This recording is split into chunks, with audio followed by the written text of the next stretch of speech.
Já imaginou a dor de cabeça que não é a pessoa comprar um imóvel, fazer a documentação, passar o imóvel para o nome dela, tá morando no imóvel, tá com a chave na mão, se adaptar àquele imóvel, às vezes tem que vender um carro porque a garagem é menor, às vezes compra um carro a mais, entra em outra negociação porque cabe mais um carro na garagem, traz alguém para morar junto porque tem um cômodo a mais, é uma série de coisas que pode acontecer, uma série. Mas de repente aparece uma pessoa e fala assim: esse imóvel é meu. Como você comprou esse imóvel? Você acha isso um absurdo. Você fala, não, tá de brincadeira, é pegadinha, o que é isso? É câmera escondida? E aí você vai ver algo real. E o juiz determina que você tem que devolver aquele imóvel. Você perde aquele imóvel de uma forma legal e não há o que fazer. Você que é corretor de imóvel, presta muita atenção. Meu nome é Sandro Costa Silva, eu sou corretor de imóveis e quero falar com você sobre um problema chamado evicção. Evicção não é problema de filme de ficção científica, não. Evicção acontece mesmo na vida real. E eu vou te explicar de uma forma bem simples que você vai entender aqui o que é evicção. Por que corre-se esse risco? Uma vez eu estava lá na escola buscando os meus filhos e aí uma pessoa me perguntou: pode acontecer da pessoa comprar um imóvel e depois aparecer uma dívida ou algum problema, ela perdeu o imóvel? Eu falei, sim, pode acontecer. Por que isso pode acontecer? Não que deva acontecer, mas acontece porque muitas vezes, vamos pensar numa situação prática aqui. Bom, um cliente vendedor, que é o proprietário, está vendendo um imóvel. O cliente comprador compra o imóvel, faz toda aquela negociação que eu falei, tem o profissional, às vezes tem alguns que nem levam o profissional, acabam comprando o imóvel só entre os dois mesmo, e aí sim, pode acontecer com mais facilidade. Mas às vezes tem um profissional, de repente, que não é uma pessoa muito cuidadosa em relação a isso, e cuidado com a aparência, tá? Aparências enganam. E aí, o que acontece? Vamos pensar que quando aquele cliente vendedor, proprietário do imóvel, colocou o imóvel à venda, bem no comecinho havia um processo judicial contra ele. Uma ação sendo movida contra ele de um processo trabalhista. Ele era uma pessoa jurídica. Quando for pessoa jurídica, tome mais cuidado ainda. Tá? E o que acontece? Vamos pensar que ele, o cliente vendedor, ele vendeu esse imóvel logo no início do processo, porque alguém de repente o aconselhou, ou ele mesmo ficou com receio de perder aquele imóvel. Ele pode ter pensado, começou agora, está bem no início do processo, eu já vendo logo isso, se puxar depois, ou se eu tenho algum bens no meu nome, já não vai sair esse imóvel, eu acabo me livrando de perdê-lo.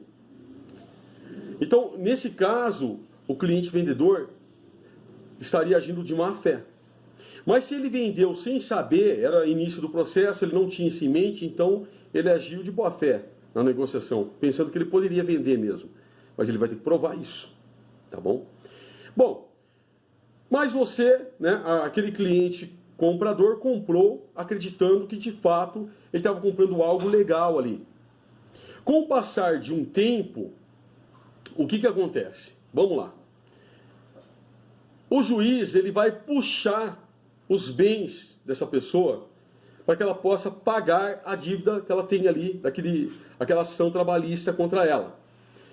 E ele descobre que essa pessoa que vendeu o imóvel para você, vendeu o imóvel bem no início do processo. E o juiz entende que esse imóvel não poderia ser vendido, porque ele seria usado para pagar a dívida. Então, chega a ação de que esse imóvel, você vai ter que devolvê-lo, esse imóvel, porque ele vai ser usado para pagar a dívida. Pode acontecer dessa forma. Então não vai ter ninguém que vai falar é meu, mas chegou ali a notificação, você vai ser envolvido nessa ação, você vai ter que devolver esse imóvel, você vai perder esse imóvel. Tá? Olha o rolo que pode dar. Uma outra situação que pode acontecer, por exemplo, é que aquele que te vendeu de boa fé. Ele sabia que ele poderia vender esse imóvel para você, na mente dele. Ele não tinha nenhum risco passando pela mente dele. Ele acreditava que ele também era dono do imóvel.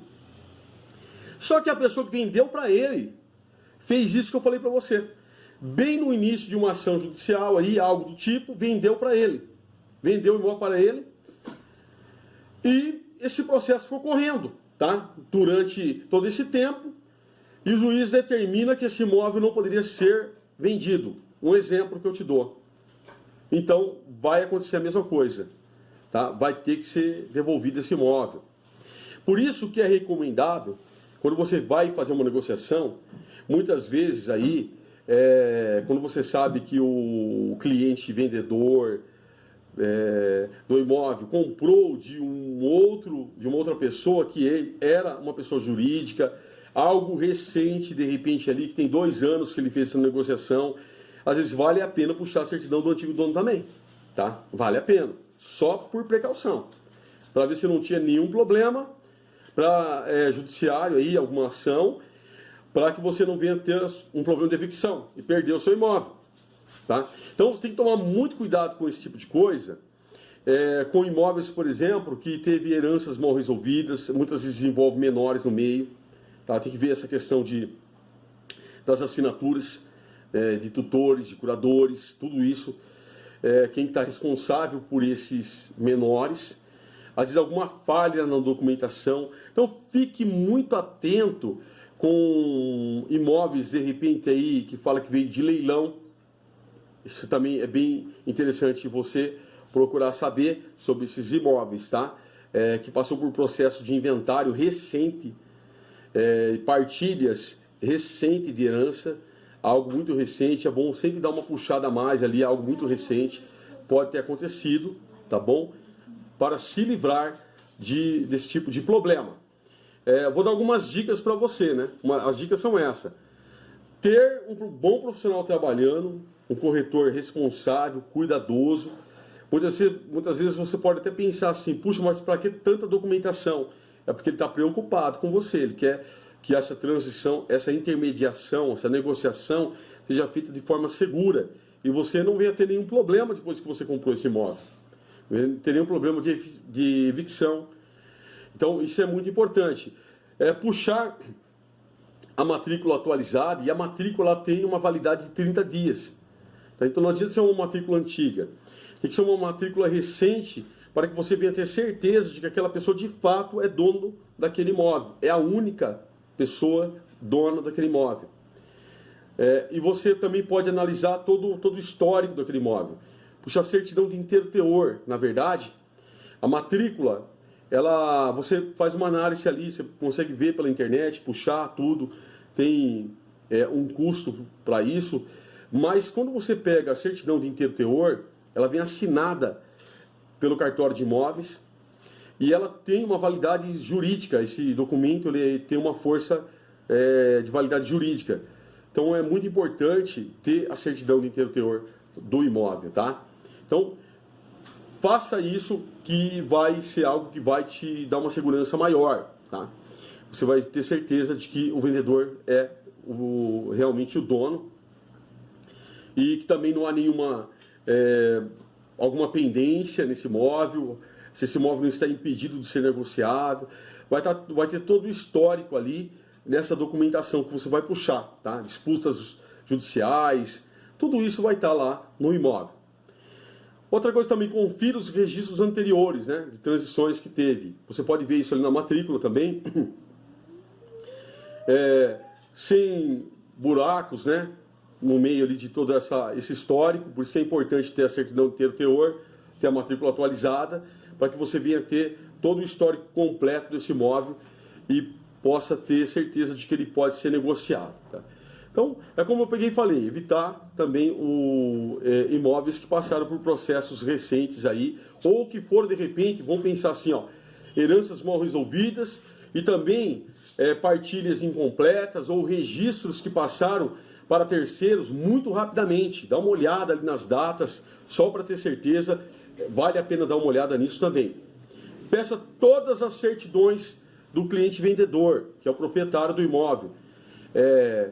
Peça todas, tá? Se ele for uma pessoa jurídica, também peça todas que é cabível nessa situação.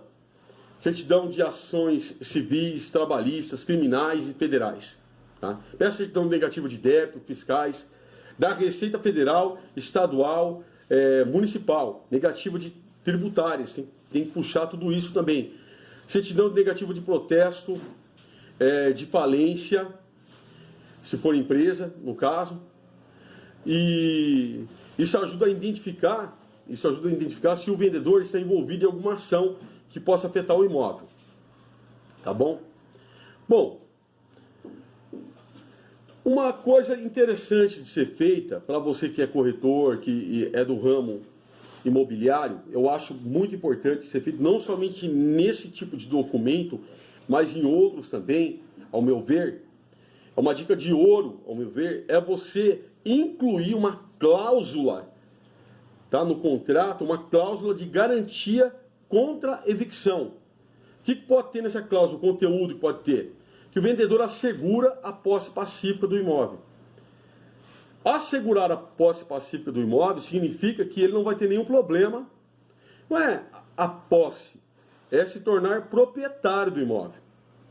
Porque a posse, na verdade, a pessoa pode até ter, como alguém que está financiando o imóvel.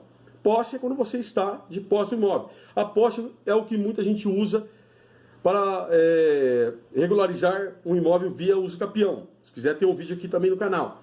Tá? É posse, mas não é ser proprietário, dono legítimo. Então coloque no contrato de que essa pessoa não vai ter nenhum problema de, no caso, de ter a posse e a propriedade do imóvel, de preferência, é melhor colocar dessa forma, de forma pacífica, sem nenhum problema. Tá? E que se houver alguma perda judicial, ele será obrigado a indenizar o comprador por tudo que pagou e por eventuais prejuízos que possa ter. Porque a pessoa pode ter prejuízo. Ela pode, de repente, ali, ter desfeito do imóvel anterior, que tinha móveis planejados, se desfez de veículo porque não ia caber na garagem do próximo, imóvel que ele ia ter, ou se envolveu em alguma outra dívida comprando um outro imóvel porque a garagem era maior. Há uma série de situações que podem acontecer. Então, coloque essa cláusula lá, tá? Prefira escrituras públicas com assessoria jurídica. Né? Ou seja, você pode pegar prefira escrituras, se for algo complicado, que estiver passando por algum processo que possa ter risco, então é melhor você preferir uma escritura pública com assessoria jurídica. Evite contratos de gaveta, se possível tenha um advogado acompanhando, nesses casos é muito importante. Está vendo que está meio enrolado, a coisa está um pouco meio difícil de saber o que está acontecendo? O que você pode fazer? Tenha uma assessoria, aí um advogado, um apoio que vai ser bem melhor. Matrícula sempre atualizada, como eu peguei e falei, né? Leve todas as certidões que você tiver, que você puxar, quando você for fazer a escritura no cartório. Leve matrícula atualizada, certidões negativas, comprovantes de origem do imóvel. Isso também é muito importante. E muita atenção com imóveis que você está comprando, que é imóveis de leilão. Dá uma olhada nesses imóveis, procura saber. Dá uma olhada nesses imóveis, procura saber se esses imóveis de fato podem ser leiloados. É bom saber disso. A maioria deles já vem para leilão da justiça, mas é bom ter uma atenção maior em relação a isso. Dessa forma, você vai ter uma segurança maior. E se você gostou desse vídeo, se ele te ajudou, não se esqueça aí de se inscrever no canal, se você não é inscrito, deixar seu like, fazer comentários, compartilhar o vídeo. E a gente se vê no próximo vídeo.